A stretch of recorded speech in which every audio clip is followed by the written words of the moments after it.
Para peserta pemadam kebakaran Kabupaten Siak sangat antusias dalam mengikuti pelatihan pendidikan pertolongan pencegahan bahaya kebakaran. Pelatihan tersebut diikuti oleh sebanyak 80 orang peserta pemadam kebakaran Kabupaten Siak dan rencananya pelatihan akan berjalan selama kurang lebih 10 hari lamanya. Dengan mendatangkan instruktur dari Kota Pekanbaru, pelatihan kali ini dibuka langsung oleh Wakil Bupati Siak Dr. Andes Alpedri MSI dengan menyematkan kalung tanda peserta. Selain itu, dalam sambutannya, Wakil Bupati berharap kepada instruktur untuk memberikan pemahaman yang berkualitas kepada peserta pemadam kebakaran, sehingga para peserta nantinya akan mendapat ilmu pendidikan yang sesuai dengan profesinya sebagai personil pemadam kebakaran. Wakil Bupati juga mengungkapkan bahwa tujuan dari pelatihan ini sangat bagus karena dengan pelatihan ini diharapkan para personil dapat mempunyai kemampuan kedisiplinan dalam menangani musibah yang berkaitan dengan kebakaran, karena kebakaran bisa terjadi kapan saja dan di mana saja. Pelatihan pertolongan dan pencegahan pemadam kebakarannya adalah agar para petugas dan personil yang melaksanakan kegiatan dalam pemadam kebakaran ini mempunyai kemampuan dan integritas pribadi, disiplin yang tinggi dalam mengupayakan penanganan musibah pemadam kebakaran suatu waktu bisa terjadi di lingkungan pemukiman ataupun juga di pertokoan, tapi dimanapun juga termasuk kebakaran lahan. Ini kita berharap ini supaya ada peningkatan kemampuan dalam penyelesaian pemadam ini di masa akan datang.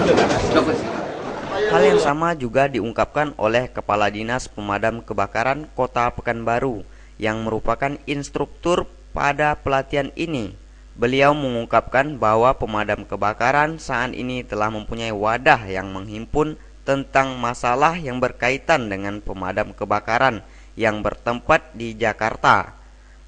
Wadah tersebut bernama Asosiasi Pemadam Kebakaran Indonesia. Namun ketika dimintai keterangan mengenai pemadam kebakaran di Kabupaten Siak, beliau mengungkapkan bahwasanya dalam menangani masalah kebakaran yang harus dimiliki oleh setiap personil adalah ketanggapan dan kedisiplinan dan kehati-hatian. Selain itu, Kadis Pemadam Kebakaran Kota Pekanbaru berharap kepada pemerintah agar di setiap kecamatan mempunyai sumur khusus untuk kebakaran atau reservoir power yang isinya minimal 50 liter air. Jangan hanya mengandalkan air dari Sungai Siak saja. Selain itu, mesin pompa pemadam kebakaran sangat penting. Hal ini gunanya untuk mengantisipasi apabila terjadi kebakaran pada tempat dan jalan yang sangat sempit dan tidak memungkinkan mobil operasional pemadam kebakaran sampai di tempat kejadian. Ditunjuk oleh pusat itu kan, setiap ibu kota provinsi yang menangani masalah pemadam kebakaran, kebetulan Pekanbaru kan ibu kota provinsi dan berbentuk dinas. Jadi ditugaskan oleh di bawah asosiasi pemadam kebakaran Indonesia, itu pusatnya kan di Jakarta. Di Jakarta yang diketahui oleh Dr. Napita Pulu. Napita Pulu ini Kepala Dinas Pemadam Kebakaran DKI. Jadi diminta kepada kepala dinas yang duduk di ibu kota provinsi untuk membina pemadam kebakaran di bawah mereka di kabupaten-kabupaten yang ada di masing-masing provinsi. Jadi kami sebetulnya keliling nih, bukan hanya untuk Siak saja. Tahun kemarin kami sudah keliling juga, sudah sampai ke Bengkalis, sampai ke Bagan. Siak juga sudah tahun kemarin. Setiap tahun itu dilakukan pelatihan supaya kualitas daripada personil pemadam kebakaran itu memang terus meningkat. Jadi tidak jalan di tempat, tidak tahu. Jangan sampai mereka punya armada pemadam kebakaran tapi tidak pandai menggunakannya. Itu yang kita latih terus. Walaupun mereka sudah dilatih, tapi setiap tahun itu ada lagi penyegaran mungkin ditambah ilmu yang lain lagi. Ya. Jadi pada hari ini kebetulan memang sudah diprogramkan oleh pemadam kebakaran Kabupaten Siak untuk dilakukan pelatihan. Kami mungkin turun di sini kalau jadwalnya itu 10 hari. hari ini mungkin samping saya menghadiri pembukaan, mungkin ada ngasih materi sedikit, kemudian besok nanti ada lagi materi dikasih oleh salah satu kabit saya nanti, kabit pencegahan, kemudian nanti langsung turun ke lapangan. Ke lapangan itu nanti baru menggunakan peralatan-peralatan yang ada. Ya, peralatan yang ada, kita lihat juga peralatan yang ada ini berfungsi atau tidak. Jangan sampai nanti mereka mengatakan berfungsi, tahu-tahu tidak berfungsi. Seperti kejadian kebakaran di Sungai Apit dulu kan pernah kejadian kebakaran Sungai Apit. Di sebelahnya itu ada gedung, ya. Di sebelah gedung itu ada mobil pemadam kebakaran. Tapi keduluan habis itu gedung terbakar, ya.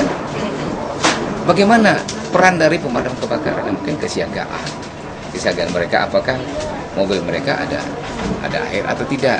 Maka tadi saya bilang, saya minta tadi kepada Wakil Bupati, kalau bisa setiap kecamatan itu ada namanya reservoir power. Kalau orang Surabaya bilang itu sumur kebakaran. Setiap ada pos harus ada sumber air. Jangan mengandalkan, kita kan ada Sungai Siak, tak bisa kita andalkan Sungai Siak. Jadi setiap pos ada sumur kebakaran, itu minimal isinya 50.000 liter. Jadi setiap ada kejadian kebakaran, pengambilan air itu, ya mobil kita ada di situ lebih cepat. Karena pipa kita itu untuk menyedot air itu, kalau Sungai Siak itu kan panjang, ya paling-paling dia 6 meter, tak mungkin bisa disedot air Sungai Siak kalau tidak ada sumur kebakaran. Sumur kebakaran itu diisi terus, begitu habis diisi terus, begitu dia sedot diisi terus dia. Mungkin untuk Kabupaten Siak di samping sumur kebakaran yang lokasi-lokasi yang strategis seperti di pos-pos pemadam kebakaran, kalau memang ada, mungkin daerah lingkungan penduduk yang padat, itu perlu juga sumur kebakaran itu. Kemudian mungkin yang diperlukan lagi di sini kan ada banyak jalan sempit. Jalan sempit itu tidak mungkin dilalui oleh mobil pemadam kebakaran yang isinya 3.000 liter, 5.000 liter, 6.000 liter. Itu perlu mungkin mesin pompa pemadam kebakaran. Kalau di lokasi itu ada sumur kebakaran, cukup dengan pompa saja kita sudah bisa bikin cabang-cabang selang itu untuk melakukan penyemprotan terhadap kebakaran. Ya, mungkin lebih banyak itu yang portable. Portable itu mesin pompa untuk melakukan tembakan langsung kepada lokasi-lokasi yang terbakar. Tidak perlu kita mobil lagi. Tapi yang paling penting itu tadi, sumur kebakaran. Karena tidak mungkin semua jalan yang bisa dilalui oleh mobil pemadam kebakaran.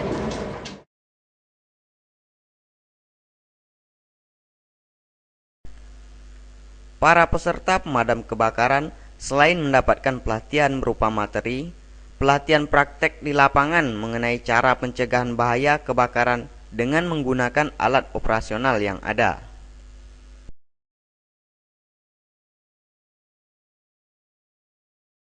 Maesaro, Eko Triyono, Siak Televisi melaporkan.